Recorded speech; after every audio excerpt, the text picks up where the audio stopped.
नमस्कार, news one India के digital platform पर आप सभी का बहुत बहुत स्वागत। मैं अर्चना कौशल और मेरे साथ मेरे सहयोगी श्रावणी और अर्चना भी हैं और आज हम एक खास मुद्दे को लेकर बात करने वाले हैं।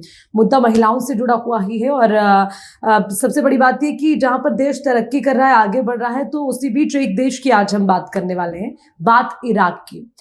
इराक की सरकार अपने देश में विवाह कानून में संशोधन करने जा रही है, जिसके लिए एक ड्राफ्ट बिल भी तैयार कर लिया गया है। अब संशोधन कैसा? विवाह कानून में संशोधन, जिसमें विवाह की उम्र 18 से घटाकर 9 करने की बात सामने आई है। अब जैसे ही हमने ये खबर सुनी, पढ़ी, देखी, तो जहन में कई तरह के सवाल उठे। सवाल इस बात को लेकर कि बहुत सारे ऐसे इस्लामिक मुल्क हैं जो काफ़ी बदल गए हैं, महिलाओं को लेकर काफ़ी बदलाव आया है, तरक्की कर रहे हैं, आगे बढ़ रहे हैं। तो उसमें ये जो विवाह की हम बात करें कि विवाह कानून में जो संशोधन होगा वो इराक को कहाँ लेकर जाएगा, आगे या फिर पीछे की तरफ धकेलेगा, आज उसी को लेकर चर्चा करेंगे। श्रावणी से शुरुआत करते हैं। श्रावणी, देखिए, जब महिलाओं की बात आती है तो हम हमेशा से ये कहते थे कि पहले महिलाओं की जल्दी शादी हो जाती थी, बाल विवाह जैसी हमने कई चीज़ें देखी भी हैं, सुनी भी हैं, और फिर उसके बाद धीरे धीरे क्या हुआ कि महिलाओं को आज़ादी मिलने लगी, खुलकर वो कंधे से कंधा मिलाकर आगे बढ़ने लगे। अब विवाह के लिए भी मुझे लगता है कि आज आपकी भी शादी नहीं हुई, मेरी भी नहीं हुई है, बहुत सारी ऐसी महिलाएं जो स्वतंत्र हैं। लेकिन इराक का जो ये फैसला जो लेना चाह रही है सरकार, उस पर आप क्या सोचती हैं कि ये फैसला कैसा होगा इराक की महिलाओं के लिए, अर्चना? सबसे पहले मैं गर्व महसूस करती हूँ कि मैंने हिंदुस्तान में जन्म लिया है, जहाँ पर आज हम इस समय कोई ऐसा क्षेत्र नहीं है जहाँ पर महिलाएं काम नहीं करती है, कोई ऐसा क्षेत्र नहीं है जहाँ पर महिलाओं को कमज़ोर माना जाता है, या फिर कोई ऐसा काम नहीं जो महिलाएं नहीं कर सकती है। और हमारा देश आगे बढ़ रहा है। जैसे कि आपने जिक्र किया कि इराक का ये फैसला जो है इराक को कई साल पीछे ढकेलेगा। पहली चीज, जब हम बच्चों को देखते हैं तो हमारे दिमाग में क्या होता है? खेलते कूदते बच्चे, स्कूल जाते हुए बच्चे, आप उनके हाथ में नोटबुक्स हो, खिलौने हो। लेकिन इराक के इस फैसले के बाद हम वहाँ के बच्चों को कैसे देखेंगे? इनके पीछे के आप वो धार्मिक कारण भी दे रहे हैं, राजनीतिक कारण भी दे रहे हैं, और एक बहुत बड़ा कारण वो दे रहे हैं अर्चना, उनका कहना है कि लड़कियां जो है महफूज रहेंगी। उनका कहना है कि जो लोग बुरी नजर डालते हैं या फिर लड़कियों का रेप होता है, अवैध संबंध करते हैं, तो ये सारी चीजें नहीं होंगी। लेकिन सबसे बड़ा सवाल कि आप शादी करा रहे हो 9 साल की बच्ची का, उसके साथ वही सब चीजें होंगी। आप जिस चीजों का विरोध कर रहे हो वही सब चीजें उस 9 साल की बच्ची के साथ होंगी, जो बायोलॉजिकली मुझे नहीं लगता कि 9 साल की बच्ची रेडी होगी उस चीज के लिए। उसका 9 साल में विवाह कर देना मुझे लगता है सबसे बड़ा उस पे शोषण है। जो स्कूल में जाना चाहता है, एजुकेशन अच्छी लेना चाहता है, और अब देखिए, महिला एक घर की नींव होती है मुझे लगता है, और आप मतलब उससे ही, मतलब उसके आधार से ही उसको खत्म कर देंगे, तो आप कैसे ही मान ले रहे हो कि आप उसकी सुरक्षा के लिए फैसले लेते हैं? अर्चना? बिल्कुल, और अर्चना, आपने बिल्कुल ठीक कहा कि महिलाएं नींव होती है, ना केवल घर की बल्कि समाज की और देश की। और मैं डॉक्टर भीमराव अंबेडकर की कुछ पंक्तियां भी यहाँ पर कहूंगी। डॉक्टर भीमराव अंबेडकर ने अपने शब्दों में ये कहा था, अपने वाक्य में ये कहा था कि मैं किसी भी समाज की प्रगति का आकलन उस देश की, उस समाज की महिलाओं की स्थिति से करता हूं। तो अब आप सोचिए कि इराक जैसे देश में अगर महिलाओं की स्थिति इतनी बद से बदतर हो जाएगी तो फिर वो देश कहाँ जाएगा? क्या वो तरक्की करेगा? आपने जिक्र किया श्रावणी कि हम गर्व महसूस करते हैं कि हम हिंदुस्तान में पैदा हुए हैं। बड़ी बात, इराक में ना केवल 9 साल में महिलाओं की शादी कर दी जाएगी, बल्कि उन्हें तलाक लेने का अधिकार नहीं दिया जाएगा, संपत्ति का अधिकार उन्हें नहीं दिया जाएगा, इवन बच्चों की कस्टडी भी वो नहीं ले पाएंगी। और बड़ी चीज अर्चना, हम यहाँ पर यूसीसी का जिक्र मैं यहाँ पे जरूर करूंगी। सोचिए, हमारे देश में जब यूसीसी लाया जा रहा है तो उसका कुछ लोग, इसी धर्म के कुछ लोग ऐसे विरोध कर रहे हैं कि महिलाओं की स्वतंत्रता खत्म हो जाएगी, जबकि यूसीसी में कहा जा रहा है कि महिलाएं गोद लेंगी, महिलाओं को अधिकार देंगे, मुस्लिम महिलाएं भी गोद लेंगी बच्चों को, मुस्लिम महिलाओं को अधिकार होगा तलाक का, मुस्लिम महिलाओं को अधिकार होगा संपत्ति का। सोचिए, हमारे देश में मुस्लिम महिलाओं के लिए इतना बड़ा कदम उठाया जा रहा है। और इराक में देखिए, वो एक इस्लामिक देश है और वहां पर मुस्लिम महिलाओं के सारे अधिकारों को धता बताया जा रहा है, सारे अधिकारों को ऐसे मिट्टी में गाड़ने की कोशिश की जा रही है। 2014 और 2017 में भी प्रयास किया गया था इराक में, लेकिन वहां की महिलाएं सड़कों पर उतरी, उन्होंने आंदोलन किया, जिसके बाद सरकार फिर पीछे हटी। लेकिन मुझे ऐसा लगता है कि अर्चना और श्रावणी, कि जो लोग भारत में रहकर ये कहते हैं कि एक संप्रदाय विशेष को टारगेट किया जा रहा है, जो लोग ये कहते हैं कि मुस्लिम महिलाओं, आपने देखा होगा हिजाब को लेकर, जब सरकार ने हिजाब को हटाने की कोशिश की, महिलाओं को स्वतंत्र करने की कोशिश की, उसका विरोध आपने किया। तो आज उन लोगों के लिए भी ये बहुत बड़ी बात है कि वो इराक में जो हो रहा है उसके बारे में क्या कहेंगे, क्या वहां पर महिलाओं को स्वतंत्रता है, उनके लिए भी ये बड़ा सवाल है। अर्चना, बिल्कुल। अब देखिए, अब जब कोई बड़ा फैसला लिया जाता है तो मुझे लगता है उसके पहले कॉजेज को हमें मतलब खंगालना चाहिए कि क्या इसके मतलब कारण हो सकते हैं, क्यों ये फैसला लिया जाए और क्यों इस कानून को इतना ज़रूरी माना जाए, है ना। और उसी पर जब हम देख रहे हैं और हम बात कर रहे हैं कि महिलाओं की सुरक्षा की, वो कहते हैं कि महिलाओं के सम्मान के लिए, महिलाओं की सुरक्षा के लिए ये जो कानून होगा ये अच्छा होगा। पहली चीज़ उन्होंने इस बात का जिक्र किया।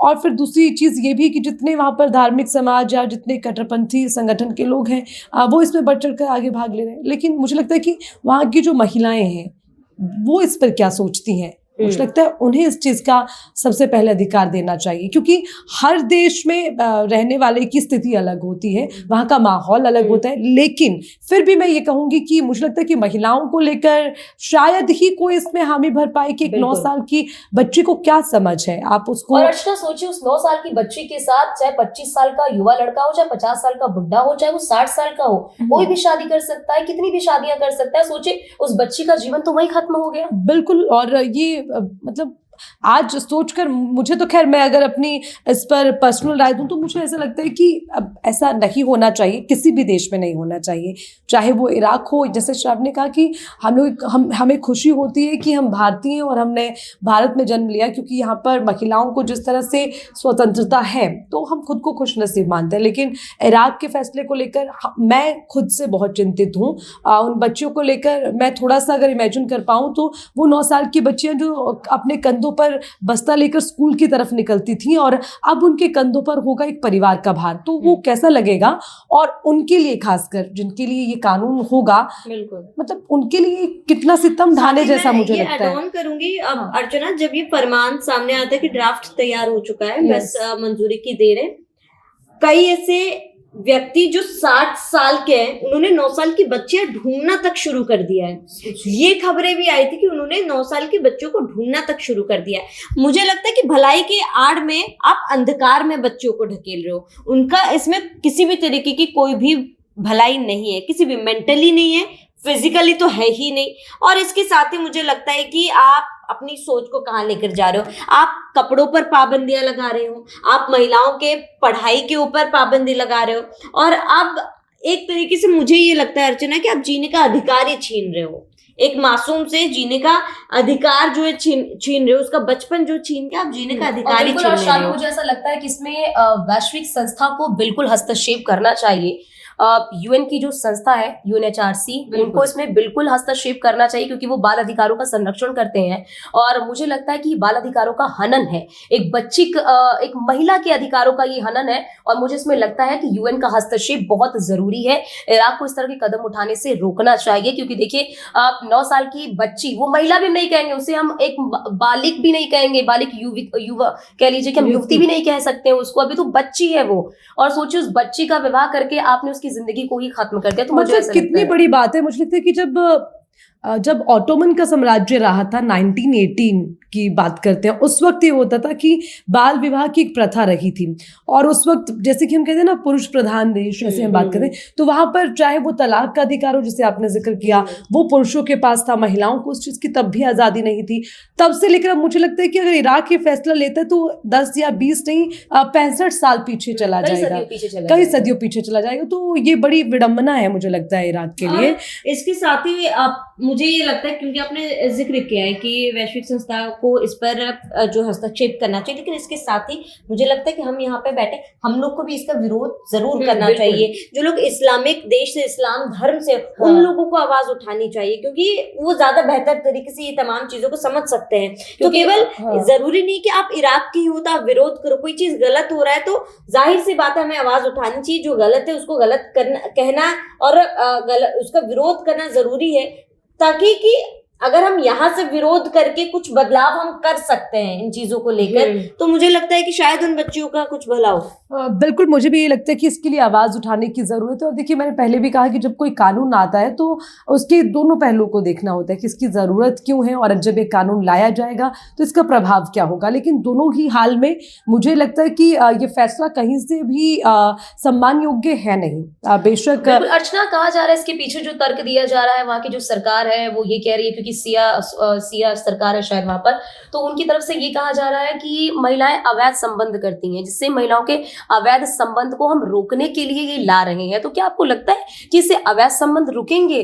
अवैध संबंध, आप संबंध बनाने के लिए वो बच्चियां लाए थे, आप अवैध संबंध की बात कर कैसे रहे? मैं वही बोलूं कि बायोलॉजिकली वो रेडी नहीं होती है, चाहे क्योंकि मैं वही बोलूं ना, एक चीज से बचाकर आप दूसरी चीज में झोंक रहे हो आप बच्चियों को। बिल्कुल, और हमारे देश में देखिए कि अगर सती प्रथा का आपने जिक्र किया, बाल विवाह का, तो 1828 में ही उस बाल विवाह के अंत के लिए कितना बड़ा आंदोलन हुआ।